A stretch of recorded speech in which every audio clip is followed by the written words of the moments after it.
BBC প্রবাহে আপনাদের সবাইকে স্বাগত জানাচ্ছি। আমি শারমিন রমা। শুরুতেই দেখে নেব আজ কি থাকছে। নরেন্দ্র মোদীর স্বাধীনতা দিবসের ভাষণ নিয়ে বিতর্ক তুঙ্গে।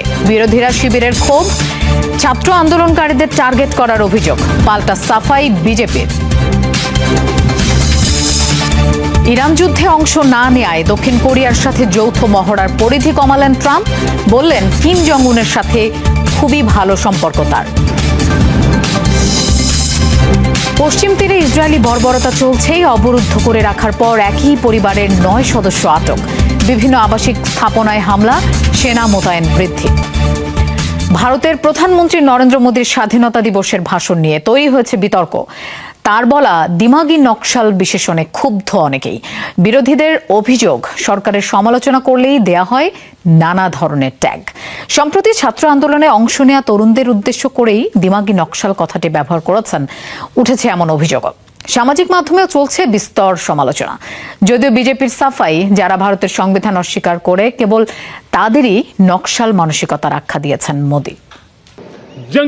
ভারতের স্বাধীনতা দিবসে দিল্লির রেড ফোর্টে প্রধানমন্ত্রী নরেন্দ্র মোদীর ভাষণ, যেখানে বলা হয় ভারত থেকে সশস্ত্র নকশালদের নির্মূল করা হলেও রয়ে গেছে দিমাগি নকশালরা। তাদের চিহ্নিত করে সমাজ থেকে বিচ্ছিন্ন করার আহ্বান জানান মোদী। দিমাগি নকশাল মৌকে কি তালাশ মে হ্যায়। মোদীর এই বক্তব্যকে ভালোভাবে নেয়নি বিরোধীরা। সরকারের সমালোচনা করলেই বিভিন্ন ট্যাগ দেয়া প্রধানমন্ত্রীর পুরনো কৌশল, এমন অভিযোগে সরব কংগ্রেস সহ বিভিন্ন দলের নেতারা। কারা দিমাগি নকশাল, মোদী সে বিষয়ে কোনো ব্যাখ্যা না দিলেও অভিযোগ উঠেছে সম্প্রতি শিক্ষামন্ত্রীর পদত্যাগের দাবিতে আন্দোলন করা তরুণদেরই দিমাগি নকশাল বলেছেন তিনি। ইনকা বিরোধ করতে যারা সরকারের বিরোধিতা করে তাদের দিমাগি নকশাল বলা হয়। যেই প্রশ্ন তুলে বা তাদের চ্যালেঞ্জ জানায় তাকেই কোনো না কোনো তকমা দেয়া হয়। সামাজিক ন্যায় বিচারের দাবি করা কি দিমাগি নকশাল হওয়া? জাতীয় জনগণনা হোগা। किसान आंदोलन करे तो किसान खालिस्तानी हो जाता है। কৃষকরা যখন প্রতিবাদ করে তখন তাদের খালিস্তানি বলা হয়, আর এখন যখন শিক্ষার্থীরা অর্থাৎ জেনজি প্রতিবাদ করছে তখন তাদের দিমাগি নকশাল বলা হচ্ছে। প্রধানমন্ত্রীর মুখে এ ধরনের ভাষা মানায় না। और लगातार इस तरह का बयान कहते हैं, कभी अर्बन नक्सल बोलते हैं। সামাজিক যোগাযোগ মাধ্যমে উঠেছে সমালোচনার ঝড়।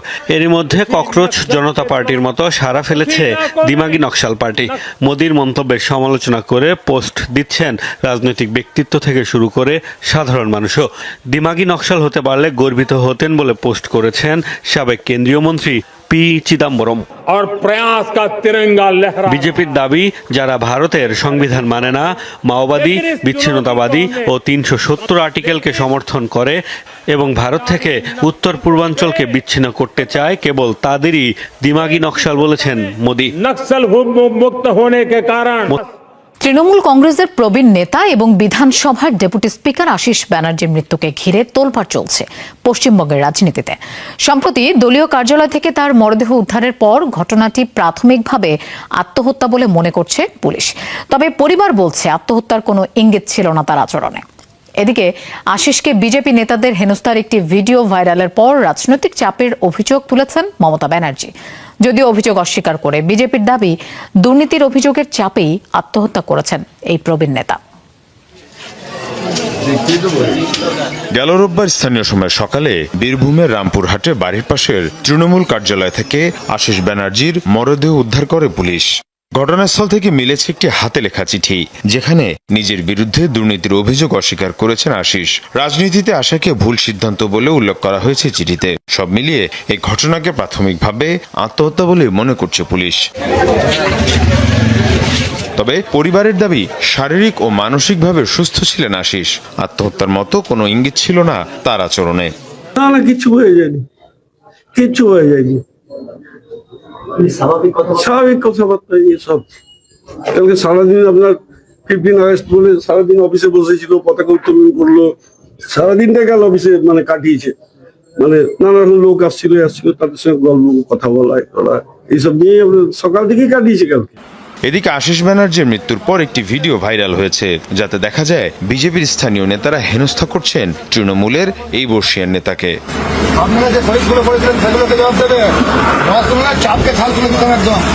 এ অবস্থায় আশিস ব্যানার্জির মৃত্যুতে সরাসরি রাজনৈতিক চাপের অভিযোগ তুলেছেন তৃণমূল নেত্রী মমতা ব্যানার্জি। তার অভিযোগ, জীবনের শেষ দিকে আশিসকে বারবার হেনস্থা ও অপমানের মুখে পড়তে হয়েছে। বিজেপির পক্ষ থেকে নেতাকর্মীদের উপর চাপ ও হুমকির পরিবেশ তৈরি হয়েছে বলেও দাবি দলটির।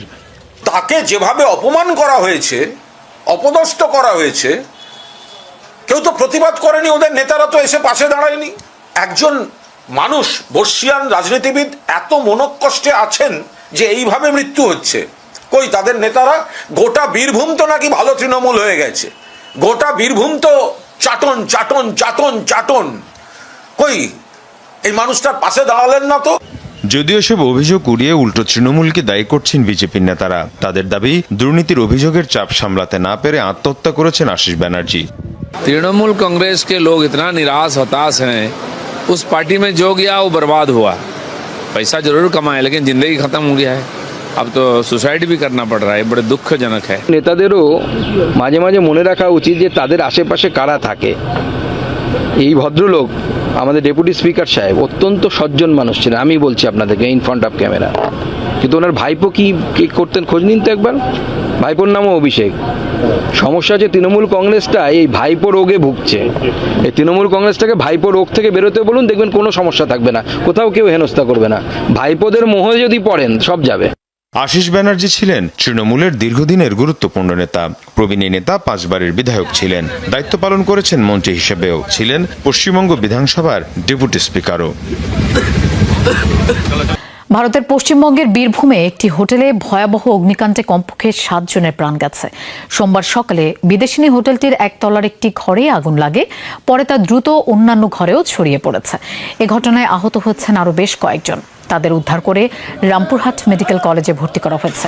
হতাহতদের সবাই তারাপীঠ মন্দিরের পুণ্যার্থী ছিলেন। আহতদের মধ্যে কয়েকজনের অবস্থা আশঙ্কাজনক। প্রাণহানি আরও বাড়তে পারে বলে শঙ্কা করা হচ্ছে। এখনও চলছে উদ্ধার কাজ। প্রাথমিকভাবে ধারণা, বৈদ্যুতিক শর্ট সার্কিট থেকেই এই দুর্ঘটনা। ভারতের বিহারে অশোকধাম মন্দিরে পদদলিত হয়ে মৃত্যু হয়েছে অন্তত 7 জনের। আহত হয়েছে কমপক্ষে 12 জন। হতাহতদের বেশিরভাগই নারী।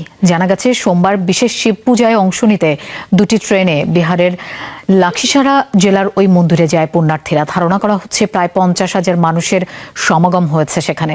বিপুল সংখ্যক মানুষের চাপে শুরু হয় ধাক্কাধাক্কি। এ সময় মন্দির চত্বরের কাছে একটি বৈদ্যুতিক খুঁটি ভেঙে পড়ায় মুহূর্তেই ছড়িয়ে পড়ে আতঙ্ক। হুড়োহুড়িতে মন্দিরের ব্যারিকেড ভেঙে ছোটাছুটি শুরু হয়। সে সময় পদদলিত হয় অনেকে। খবর পেয়ে দ্রুততম সময়ে ঘটনাস্থলে উপস্থিত হয় অ্যাম্বুলেন্স। আহতদের নিয়ে যাওয়া হয় হাসপাতালে। নিহতের সংখ্যা আরও বাড়তে পারে বলে আশঙ্কা করছেন সংশ্লিষ্টরা। হঠাৎ করেই দক্ষিণ কোরিয়ার সাথে যৌথ সামরিক মহড়ার পরিধি কমানোর নির্দেশ দিয়েছেন মার্কিন president Donald Trump. Truth social পোস্টে কারণ হিসেবে অতিরিক্ত ব্যয়ের পাশাপাশি উত্তর কোরীয় নেতা কিম জং উনের সাথে সুসম্পর্ক কথা উল্লেখ করেছেন তিনি। একই পোস্টে ইরান ইস্যুতে দক্ষিণ কোরিয়ার অবস্থান নিয়ে অসন্তোষ জানিয়েছেন। এতেই প্রশ্ন উঠছে, তবে কি আবারও পিয়ংইয়ংয়ের সাথে সম্পর্কে বরফ গলানোর পথে হাঁটছেন ট্রাম্প, নাকি সিউলের প্রতি ক্ষোভ থেকেই এই সিদ্ধান্ত?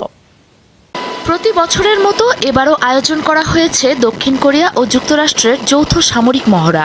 11 দিনের উলচি ফ্রিডম শিল্ডে যোগ দেওয়ার জন্য প্রস্তুত 2 দেশের হাজার হাজার সেনা। এমন সময় হঠাৎ বদলে গেল মার্কিন প্রেসিডেন্ট ডোনাল্ড ট্রাম্পের সুর। মহড়া শুরুর ঠিক আগে এই আয়োজনে বড় ধরনের কাটছাঁটের নির্দেশ দিলেন মার্কিন প্রেসিডেন্ট ডোনাল্ড ট্রাম্প। সামাজিক যোগাযোগ মাধ্যমে বলেন, এই মহড়া খুবই ব্যয়বহুল। এছাড়া উত্তর কোরিয়ার কাছে অনুপযুক্ত ও বৈরিতার বার্তা পাঠায়।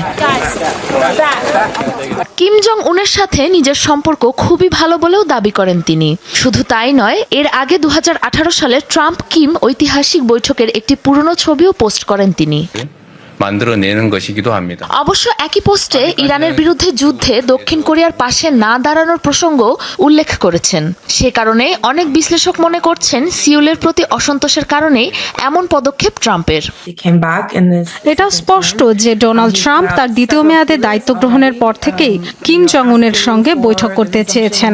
তার পদক্ষেপ থেকে মনে হতে পারে কূটনৈতিক সুযোগ তৈরির চেষ্টা করছেন, কিন্তু তা অস্পষ্ট, কারণ ট্রাম্প তার পোস্টে এই বিষয়টিও জুড়ে দিয়েছেন যে ইরান ইস্যুতে দক্ষিণ কোরিয়া পাশে দাঁড়ায়নি। অর্থাৎ এখানে পরস্পর বিরোধী নানান বার্তা পাওয়া যাচ্ছে। অবশ্য পুরো মহড়া বাতিল হচ্ছে না। দক্ষিণ কোরিয়ার প্রতিরক্ষা মন্ত্রণালয় জানিয়েছে, পূর্ব নির্ধারিত সূচিতেই এরই মধ্যে শুরু হয়েছে মহড়া। এর আগে 2018 সালে কিমের সাথে বৈঠকের আগেও দক্ষিণ কোরিয়ার সাথে সামরিক মহড়া স্থগিত করেছিলেন ট্রাম্প। 2020 সালে করোনা মহামারীর সময় কমানো হয়েছিল মহড়ার পরিসর। পিয়ংইয়ং বরাবর যুক্তরাষ্ট্র দক্ষিণ কোরিয়া মহড়াকে দেখে আগ্রাসন হিসেবে।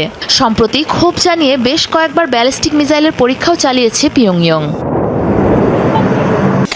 মার্কিন সেনাদের হত্যা বা জীবিত ধরতে পারলে বিপুল আর্থিক পুরস্কারের ঘোষণা দিয়েছে ইরান। রোববার দেশটির সেনাপ্রধান আমির হাতামি দেন এই ঘোষণা। সেনাবাহিনীর কমান্ডার ইন চিফ জানান, দেশের কেউ যদি কোনো মার্কিন সেনাকে হত্যা করতে পারে কিংবা জীবিত ধরে সেনাবাহিনীর কাছে তুলে দিতে পারে, তবে দেয়া হবে $30,000 পুরস্কার। নারীদের ক্ষেত্রে এই আর্থিক পুরস্কারের পরিমাণ দ্বিগুণ হবে বলেও মন্তব্য করেন তিনি। হরমুজ প্রণালী দিয়ে জাহাজ চলাচল ইস্যুতে আলোচনা থমকে থাকার মধ্যেই এই মন্তব্য করলেন তিনি। আমাদের কোনো যোদ্ধা যদি কোনো আমেরিকানকে হত্যা বা বন্দী করে ইসলামী প্রজাতন্ত্র ইরানের সেনাবাহিনীর কাছে হস্তান্তর করে জিহাদের মহান প্রতিদানের পাশাপাশি আমরা তাকে উপযুক্ত পুরস্কার প্রদান করব। এই পুরস্কারের মূল্যমান $30,000 মার্কিন বা প্রায় 5 বিলিয়ন তোমানের সমান। যুক্তরাষ্ট্র ও ইসরায়েলের বিরুদ্ধে যুদ্ধে সামরিক ও রাজনৈতিক উভয় দিক থেকেই জয় পেয়েছে ইরান, এমন দাবি করেছেন দেশটির পার্লামেন্ট স্পিকার বাঘের গালিপাভ। তিনি বলেন, এই যুদ্ধে নিজেদের 9টি লক্ষ্যের একটিও অর্জন করতে পারেনি যুক্তরাষ্ট্র। যুক্তরাষ্ট্র ও জায়নবাদী শাসকের নেতৃত্বে পরিচালিত এক অন্যায্য যুদ্ধের মুখে আমাদের জাতি সাহসিকতার সাথে রুখে দাঁড়িয়েছে। একজন সেবক হিসেবে ঘোষণা করছি, আমরা এই যুদ্ধে সামরিক ও রাজনৈতিক উভয় দিক থেকেই জয়লাভ করেছি। তারা যে 9টি লক্ষ্যের কথা বারবার বলেছে, তার একটিও অর্জন করতে পারেনি। এটি আমেরিকান ও জায়নবাদী শাসকদের জন্য সবচেয়ে বড় এবং চূড়ান্ত ব্যর্থতা। গেল 24 ঘন্টায় ইয়েমেনের বিদ্রোহী গোষ্ঠী হুতিদের 181টি অবস্থান লক্ষ্য করে সামরিক অভিযান চালিয়েছে সেনাবাহিনী। রোববার সোশ্যাল হ্যান্ডেল এক্সে করা এক পোস্টে এই তথ্য নিশ্চিত করেছে দেশটির সরকারি বাহিনী। জানায়, তাইজ, মারিব, আবিয়ান, আলদালে এবং আল হুদায়দা এলাকায় অবস্থিত হুতিদের সামরিক ঘাঁটিগুলোকে টার্গেট করা হয়েছে। ধ্বংস করা হয়েছে বিদ্রোহী গোষ্ঠীটির বেশ কয়েকটি সামরিক সরঞ্জাম, যানবাহন ও অস্ত্রের গুদাম। হামলায় হুতিদের বহু সদস্য হতাহত হয়েছে বলেও দাবি ইয়েমেনের সামরিক বাহিনীর। তবে এই অভিযানের বিষয়ে এখনো কোনো মন্তব্য করেনি বিদ্রোহী গোষ্ঠীটি। সম্প্রতি দেশটির বেশ কয়েকটি বেসামরিক টার্গেটে হামলা চালিয়েছে হুতিরা। এখনো অব্যাহত পশ্চিম তীরে ইসরায়েলি সেনা ও দখলদারদের পাশবিক নারকীয়তা। দখলের উদ্দেশ্যে বাড়ানো হয়েছে সেনা উপস্থিতি। কুশরার পাশাপাশি বেশ কিছু এলাকায় চলে আইডিএফ এর অভিযান। এরই মধ্যে আটক করা হয়েছে উত্তর পশ্চিম নাবলুসের অবরুদ্ধ এক বাড়ির একই পরিবারের 9 সদস্যকে। লুটপাট ও ভাঙচুরও চালায় দখলদাররা। ভয়াবহ এই বর্বরতা নিয়ে এখনো নিশ্চুপ ভূমিকায় তেল আবিব প্রশাসনের। ইসরায়েলিদের নারকীয়তায় জর্জরিত ফিলিস্তিনে দখলকৃত পশ্চিম তীর। গেল 7 দিন ধরে পশ্চিম তীরের কুশরায় দখলদার ও ইসরায়েলি সেনাদের ভয়ে অবরুদ্ধ 3 ফিলিস্তিনি পরিবারের প্রায় 15 সদস্য। আগ্রাসনের মাত্রা বাড়াতে পশ্চিম তীরের নাবলুসে সেনা উপস্থিতি আরও বাড়ানোর নির্দেশ দিয়েছে তেল আবিব। ফিলিস্তিনের রাষ্ট্রীয় সংবাদ সংস্থা ওয়াফার তথ্য মতে, কুশরার পর এবার নাবলুসের উত্তর পশ্চিমের বেইত ইরাম গ্রামে হামলার পর এক বাড়িতে অবরুদ্ধ একই পরিবারের 9 সদস্যকে আটক করেছে আইডিএফ। একটানা 3 ঘন্টারও বেশি সময় ধরে বাড়িটিকে ঘিরে রাখে দখলদাররা। চালানো হয় লুটপাট ও ভাঙচুর। পশ্চিম তীরে হামলার পরিধি বাড়ানোর টার্গেটে বেথেলহেমের বেশ কয়েকটি এলাকায় অভিযান চালায় আইডিএফ। লুত শহরে উচ্ছেদের নির্দেশ দেওয়া হয়েছে 70টিরও বেশি ফিলিস্তিনি পরিবারকে। জবাবে কয়েক প্রজন্ম ধরে বাস করা নিজেদের ঠিকানা ছেড়ে দিতে অস্বীকৃতি জানিয়েছে ওই ফিলিস্তিনিরা। আজ সামরিক বাহিনীর বেশ বড় একটি বহর কুশরায় প্রবেশ করে বাসিন্দাদের চলাফেরা সীমিত করে দেয়। 6টি বাড়ির বাসিন্দাদের উচ্ছেদ করে সেগুলোর নিয়ন্ত্রণ নেয় সেনারা। বাসিন্দাদের সাহায্য করা ও দখলদার ও সেনাদের হটানোর যে সামরিক দাবি করা হচ্ছে, তা তারা ইচ্ছা করে মাত্র 10 মিনিটেই করতে পারে, কিন্তু সেনাবাহিনী উল্টো তাদের সহায়তা করে। তাদের মাঝে পারস্পরিক সৌহার্দ্য রয়েছে। কুশরায় অবরুদ্ধ পরিবারের সদস্যরা জানিয়েছেন, ওই এলাকায় পুনরায় চালু করা হয়েছে পানি ও বিদ্যুৎ সংযোগ, কিন্তু এখনো নাগালের বাইরে খাবার ও অন্যান্য জরুরি সামগ্রী। আইডিএফ সেনাদের দ্বারা নিষিদ্ধ ঘোষিত ওই এলাকাটি জরুরি সরবরাহ নিয়ে প্রবেশের চেষ্টায় নাকাল হয়ে ফেরত যায় বহু মানবাধিকার কর্মী। ইসরায়েলিদের এমন পাশবিকতায় বিশ্বজুড়ে উঠেছে নিন্দার ঝড়, এমনকি সমালোচনা করছে তেল আবিবের মিত্ররাও, যদিও এ বিষয়ে এখনো নিশ্চুপ ইসরায়েলের সরকার। গাজার শান্তি পরিকল্পনা নিয়ে ইসরায়েলের সাথে আলোচনায় বসতে চলেছে ট্রাম্পের মধ্যপ্রাচ্য বিষয়ক বিশেষ দূত জ্যারেড কুশনার। সোমবার প্রধানমন্ত্রী বেনিয়ামিন নেতানিয়াহুর সাথে বৈঠকে বসবেন তিনি। ইসরায়েল সফরের আগে মিশরে হামাসের শীর্ষ নেতা খলিল আল হাইয়ার প্রতিনিধি দলের সাথে বৈঠক করেন কুশনার। এ সময় অস্ত্র সমর্পণ, গাজা থেকে ইসরায়েলি সেনা প্রত্যাহার এবং মানবিক সহায়তা বাড়ানোর বিষয় নিয়ে আলোচনা হয়েছে। জানা যায়, গাজা যুদ্ধ নিয়ে হামাসের সাথে এটি সবচেয়ে গুরুত্বপূর্ণ সরাসরি বৈঠক বলে মনে করা হচ্ছে। গেল মাসে মার্কিন প্রেসিডেন্ট ট্রাম্প গাজা নিয়ে 15 দফা শান্তি পরিকল্পনা উত্থাপন করলে প্রধানমন্ত্রী বেনিয়ামিন নেতানিয়াহু তা প্রত্যাখ্যান করেন। প্রতি রাতে হামলা চালিয়ে অন্তত 30 থেকে 40 জন ফিলিস্তিনিকে হত্যা করা উচিত সেনাদের। এক পডকাস্টে এমন মন্তব্য করেছেন ইসরায়েলের নিরাপত্তা বিষয়ক মন্ত্রী ইতামার বেন গাভির। উদ্ধত ভাষায় বলেন, ফিলিস্তিনিরা মানুষই নয়, তাদের বেঁচে থাকার অধিকার কিংবা যোগ্যতা কোনোটিই নেই। সব ফিলিস্তিনিকেই হত্যা করা উচিত। জানান, যুদ্ধবিরতি চুক্তির আওতায় গাজায় সামরিক উপস্থিতি কমানোর সিদ্ধান্ত নিয়ে নেতানিয়াহুর সাথে একমত নন তিনি। ইসরায়েলের উপর হামলার দায়ে ফিলিস্তিনি বন্দীদের ফাঁসি হলে ব্যক্তিগতভাবে সেই কার্যক্রমে অংশ নেয়ার ইচ্ছাও প্রকাশ করেন। তার এসব বিতর্কিত মন্তব্য নিন্দার ঝড় তুলেছে সামাজিক মাধ্যমে।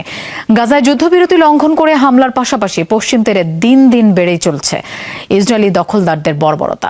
এখনো আইডিএফ ও দখলদারদের হাতে বন্দী বহু অসহায় ফিলিস্তিনি। তালেবান আফগানিস্তানের ক্ষমতায় আসার পর গত 5 বছরে মাধ্যমিক শিক্ষা বঞ্চিত 24 লাখ নারী শিক্ষার্থী। ইউনেস্কোর এক প্রতিবেদনে উঠে এসেছে এই তথ্য। প্রতিবেদনে বলা হয়েছে, কর্মসংস্থান ও সামাজিক কর্মকাণ্ডেও উল্লেখযোগ্য হারে কমেছে নারীদের অংশগ্রহণ। এমনটা চলতে থাকলে 30 সাল নাগাদ এই সংখ্যা 40 লাখে পৌঁছাতে পারে বলে শঙ্কা ইউনেস্কোর। তাই আফগান নারী ও শিশুদের মৌলিক অধিকার নিশ্চিতে আন্তর্জাতিক মহলকে এগিয়ে আসার আহ্বান সংস্থাটির।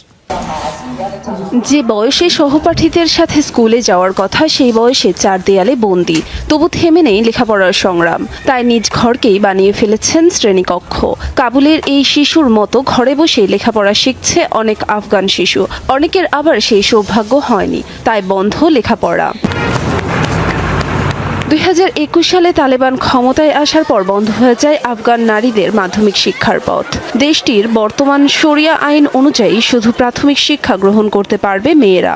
ইউনেস্কোর রিপোর্ট অনুযায়ী গত 1 বছরে 24 লাখ নারী শিক্ষার্থী প্রবেশ করতে পারেনি মাধ্যমিক স্কুলে, যার মধ্যে গত 1 বছরেই বঞ্চিত হয়েছে 2 লাখ মেয়ে। ইউনেস্কোর শঙ্কা, পরিস্থিতি এমন থাকলে 2030 সাল নাগাদ শিক্ষা বঞ্চিত থাকবে 40 লাখ নারী। পড়াশোনার সুযোগ পাওয়া সংকটের একটি অংশ, মানেও রয়েছে বিশাল ঘাটতি। 10 বছর বয়সী 90% শিশুই একটি ছোট অনুচ্ছেদ পড়ে বুঝতে পারে না, অথচ এটি তাদের উপযোগী করেই লেখা। শুধু স্কুল কলেজ নয়, চলাফেরা, কর্মসংস্থান, সামাজিক অনুষ্ঠানে অংশগ্রহণও সীমিত হয়েছে আফগান নারীদের। শিক্ষা থেকে বঞ্চিত হয়ে হারাচ্ছেন ভবিষ্যৎ গড়ার সুযোগ। যদিও তালেবান সরকার 2022 সালে নারীদের জন্য মাধ্যমিক স্কুল কলেজ খুলে দেওয়ার প্রতিশ্রুতি দিয়েছিল, তবে এখন পর্যন্ত সেই প্রতিশ্রুতি রক্ষা করেনি তারা। উল্টো ওই বছরেরই শেষ দিকে মেয়েদের জন্য বন্ধ হয় বিশ্ববিদ্যালয়ের দরজাও। স্কুল বন্ধ হয়ে গেলেও খাতার পাতা এখনো খোলা। ঘরের কোণে অনলাইনে পড়াশোনা করে যাচ্ছে স্বপ্নবাজ নারী শিক্ষার্থীরা। তবে আবারও স্কুলে যাওয়ার স্বপ্নে দিন গুনছেন তারা। গ্রিসে একই সময়ে 2 স্থানে হওয়া অগ্নিকাণ্ডে প্রাণ গেছে অন্তত 2 জনের। নিরাপদে সরিয়ে নেওয়া হয়েছে শতাধিক বাসিন্দাকে। রোববার এথেন্সের কাছে অবস্থিত সালামিনা দ্বীপে হয় এই আগুনের ঘটনা। জানা গেছে, আগে থেকেই দাবানল সতর্কতা জারি ছিল ওই দ্বীপে। দ্বীপের পেরিস্টারিয়া নামক বনাঞ্চল ঘেরা আবাসিক এলাকায় ছড়িয়ে পড়ে আগুন। দক্ষিণ উপকূলে আগুন লাগার 20 মিনিটের মাথায় উত্তরের দিকেও ঘটে একই ঘটনা। তীব্র বাতাসের বেগের জেরে দ্রুত ছড়িয়ে পড়া আগুন নেভাতে ঘটনাস্থলে উপস্থিত হয় ফায়ার সার্ভিসের প্রায় 2 শতাধিক কর্মী। এখনও জানা যায়নি আগুন লাগার সঠিক কারণ। তদন্ত চলমান বলে জানিয়েছে কর্তৃপক্ষ। সবাইকে শুভকামনা জানিয়ে আমি শারমিন রমাজ এখানে বিদায় নিচ্ছি। ভালো থাকবেন।